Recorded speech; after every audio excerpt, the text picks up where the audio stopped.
तर विद्यार्थी मित्र, आज आपण social interaction and social structure हे दुसरं मॉड्यूल या ठिकाणी बघणार आहोत.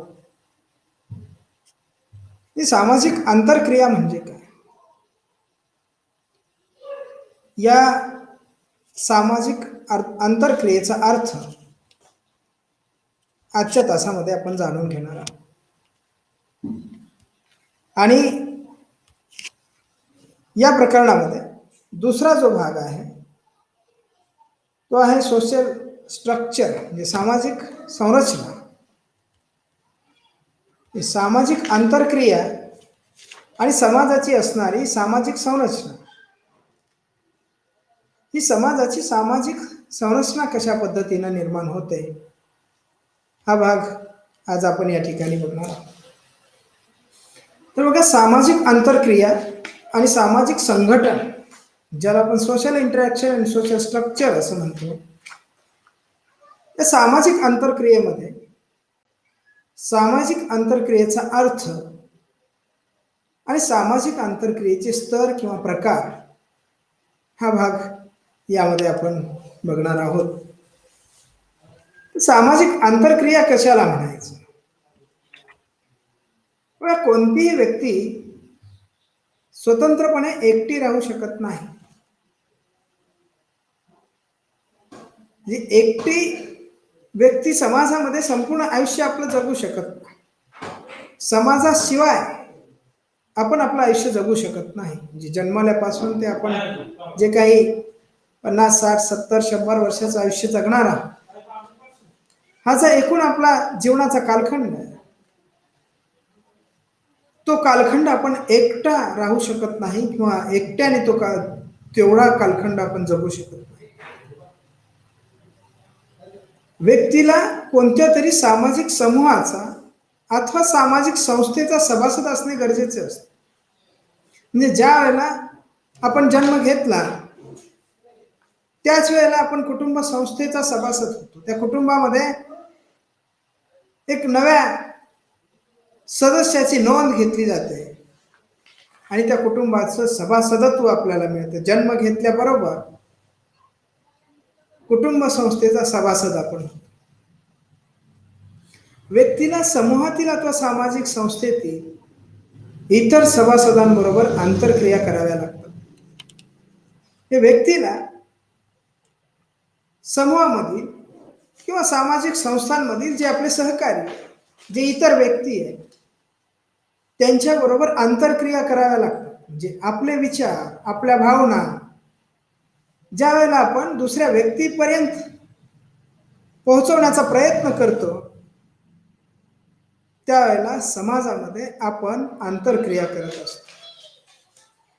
आणि एका व्यक्तीला त्याचे विचार किंवा त्याच्या भावना या दुसऱ्या व्यक्तीपर्यंत पोहोचवण्यासाठी, म्हणजे या आंतरक्रियेसाठी किमान 2 व्यक्तीची गरज असते. आपले विचार, आपल्या भावना या आपल्याला कुणाकडे तरी शेअर कराव्या लागतील, त्या सांगाव्या लागतील, ते ऐकणारा एक माणूस असावा लागेल. आणि मग समाजामध्ये सामाजिक आंतरक्रिया घडून येईल. जे एका व्यक्तीने समाजामध्ये आंतरक्रिया घडून येणार नाही. एका व्यक्तीच्या क्रियेला आपण क्रिया म्हणतो, पण त्याला आंतरक्रिया म्हणता येणार नाही. बघा, व्यक्तीला समूहातील अथवा सामाजिक संस्थेतील इतर सभासदांबरोबर आंतरक्रिया कराव्या लागतात. समाजशास्त्रामध्ये अनेक वेगवेगळ्या संकल्पना महत्वाच्या आहेत. त्यापैकी सामाजिक आंतरक्रिया, सोशल इंटरॅक्शन, ही एक मूलभूत संकल्पना आहे. ही संकल्पना अतिशय महत्वाची मानली जाते, कारण समाजाच्या विकासासाठी समाजामध्ये किंवा समाजातल्या लोकांमध्ये आंतरक्रिया होणं गरजेचं असतं. या आंतरक्रियेशिवाय समाजामध्ये ना परिवर्तन होणार आहे, ना समाजामध्ये बदल होणार. म्हणून समाजातल्या परिवर्तनासाठी, समाजातल्या बदलांसाठी ही सामाजिक आंतरक्रियेची जी संकल्पना आहे, या संकल्पनेचा अभ्यास करणं हे गरजेचं आहे. सामाजिक संबंधांचे जाळे म्हणजे समाज. हे सामाजिक संबंधांचे जाळे आंतरक्रिया करणाऱ्या व्यक्तींमधील संबंधांनी बनलेले असते. हे web of social relationship. He social relationship कशाला निर्माण झाली आहे? तर या आंतरक्रिया करणाऱ्या लोकांमधले जे रिलेशन्स आहेत त्यांनी मिळून हे निर्माण झालं. म्हणून समाजशास्त्रामध्ये सामाजिक आंतरक्रिया या संकल्पनेला महत्वाचे स्थान आहे. समाजात जर आंतरक्रियाच होत नसतील तर समाजाचं अस्तित्व राहू शकत नाही. हे समाजातले जे नियम, समाजातले जे मूल्य, समाजाच्या बहुविध भूमिका आपल्याला पार पाडायच्या, या वेगवेगळ्या प्रकारच्या भूमिका, या सगळे नियम, या सगळ्या भूमिका आंतरक्रियेच्या माध्यमातूनच आपण हे सगळं करत असतो. आणि मग जर समाजामध्ये आंतरक्रियाच अस्तित्वात नसेल तर समाजाचंही अस्तित्व राहू शकणार नाही. दोन अथवा दोनपेक्षा अधिक व्यक्तींच्या किंवा समूहांच्या मध्ये अर्थपूर्ण संबंध प्रस्थापित होतात व त्यांचा एकमेकावर परिणाम होतो. अशा क्रिया समाजामध्ये सातत्यानं घडत असतात. बघा, समाजामध्ये दोन किंवा दोनपेक्षा अधिक व्यक्तींचा किंवा व्यक्तींच्या क्रियेचा ज्या वेळेला एकमेकावर प्रभाव पडतो त्यावेळेला समाजामध्ये सामाजिक आंतरक्रिया घडून येते. म्हणजे शिक्षक वर्गात आले, शिक्षकांनी त्यांनी वर्गात येण्याची क्रिया केली आहे की विद्यार्थी उभे राहतात. एका व्यक्तीच्या क्रियेचा दुसऱ्या व्यक्तीच्या वर्तनावर प्रभाव पडला, म्हणजे वर्गातल्या विद्यार्थ्यांच्या वर्तनावर प्रभाव पडला आणि विद्यार्थी उभे राहिले. यांच्यामध्ये आंतरक्रिया झाली. म्हणून एका व्यक्तीनं क्रिया केली आहे त्या वर्गात येण्याची आणि इतर व्यक्तींवर त्याचा प्रभाव पडलाय की त्यांच्या क्रियेमध्ये परिवर्तन किंवा त्यांनी वेगळ्या प्रकारची क्रिया केली. तर ही जी संकल्पना आहे, या संकल्पनेचा अर्थ समजून घेत असताना सामाजिक आंतरक्रिया या संकल्पनेच्या अनेक सुप्रसिद्ध जे समाजशास्त्रज्ञांनी व्याख्या केले, समाजशास्त्राच्या अभ्यासकांनी व्याख्या केली. त्या डॉसन आणि गेट्टीस असं म्हणतात की सामाजिक आंतरक्रिया ही एक अशी प्रक्रिया आहे की ज्यामध्ये व्यक्ती एकमेकांच्या मनात शिरकाव करतात. ही सामाजिक आंतरक्रिया ही अशी प्रक्रिया आहे की या आंतरक्रियेच्या माध्यमातून व्यक्ती एकमेकांच्या मनामध्ये प्रवेश करतात. Social interaction is a process.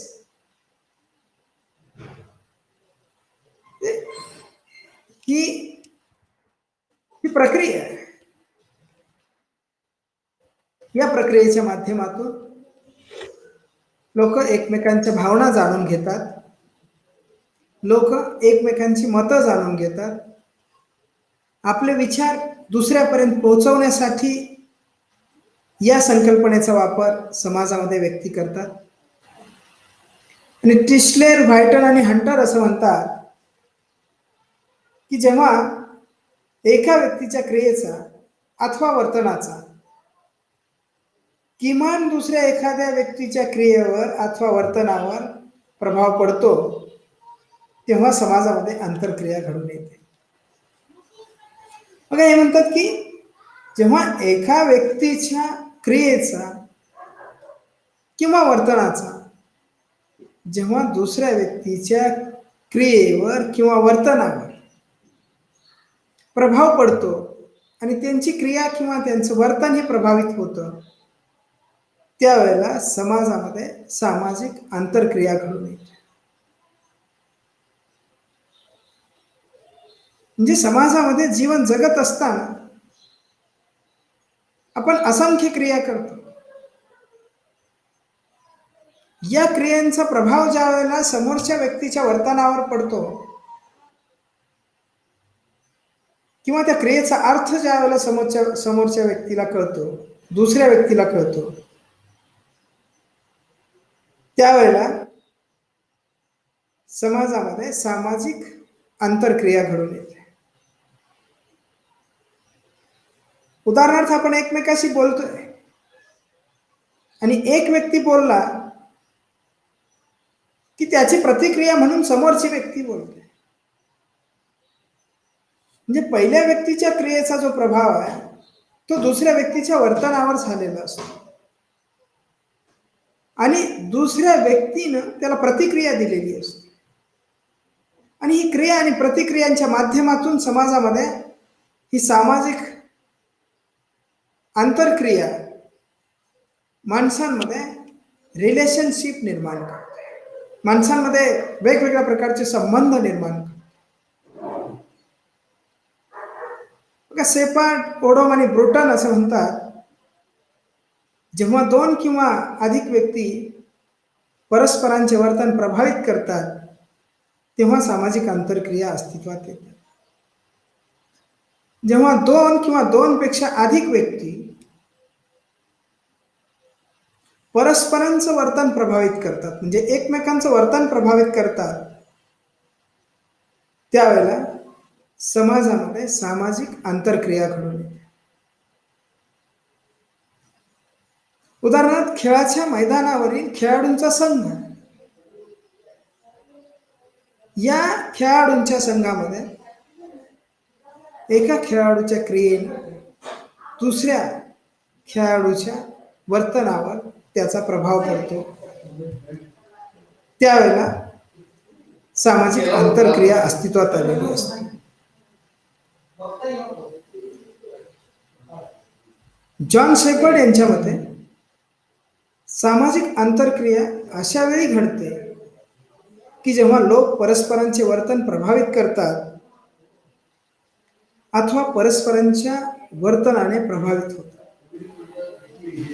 बघा, सामाजिक आंतरक्रिया समाजामध्ये अशा वेळी घडतात. ते म्हणतात की जेव्हा लोक परस्परांचं वर्तन प्रभावित करतात किंवा परस्परांच्या वर्तनाने प्रभावित होतात. हे दोन्ही प्रकार, एकतर वर्तन प्रभावित करतात किंवा वर्तनाने प्रभावित होतात, त्यावेळेला समाजामध्ये सामाजिक आंतरक्रिया घडून येते. सेल्झविक म्हणतात, ब्रूम आणि सेल्झविक, इतरांची जाणीव ठेवून वर्तन करण्याची प्रक्रिया आणि इतर ज्या रीतीने प्रतिसाद देतात त्याच्याशी त्याद्वारे जुळवून घेणे म्हणजे सामाजिक आंतरक्रिया. समोरच्या व्यक्तीची जाणीव ठेवून त्याच्याशी जुळवून घेण्याची प्रक्रिया. समोरचा व्यक्ती कोण आहे, त्याचं वय, त्याचं लिंग, ती परिस्थिती, या सगळ्या गोष्टींची जाणीव ठेवून आपण समाजामध्ये आंतरक्रिया करत असतो. म्हणून ब्रूम आणि सेल्झविक म्हणतात की इतरांची जाणीव ठेवून वर्तन करण्याची प्रक्रिया आणि इतर ज्या रीतीने प्रतिसाद देतात त्याच्याशी त्याद्वारे जुळवून घेणे म्हणजे सामाजिक आंतरक्रिया. पुढे अनेक वेगवेगळ्या विचारवंतांनी केलेल्या व्याख्या आहेत. त्यामध्ये एल्ड्रेज म्हणतात, ज्यामध्ये दोन किंवा अधिक व्यक्तींच्या मध्ये अर्थपूर्ण सामाजिक संबंध तयार होतात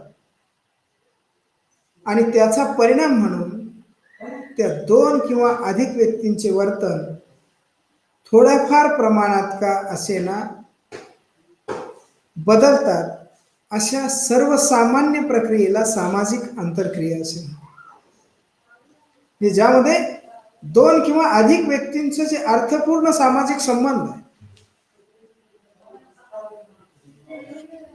समाजातल्या या लोकांमध्ये अर्थपूर्ण सामाजिक संबंध निर्माण होणे किंवा दोनपेक्षा अधिक व्यक्तींच्या मध्ये सामाजिक संबंधांची निर्मिती होणे, या प्रक्रियेला किंवा या प्रक्रियेमधून सामाजिक आंतरक्रियेची निर्मिती होते. अशा काही विचारवंतांच्या व्याख्या किंवा या व्याख्यांच्या माध्यमातून सामाजिक आंतरक्रिया या संकल्पनेला जाणून घेण्याचा प्रयत्न आज आपण या ठिकाणी केलेला आहे. तुमच्या काही अडचणी असतील, काही प्रश्न असतील तर ते तुम्ही या ठिकाणी विचारू शकता.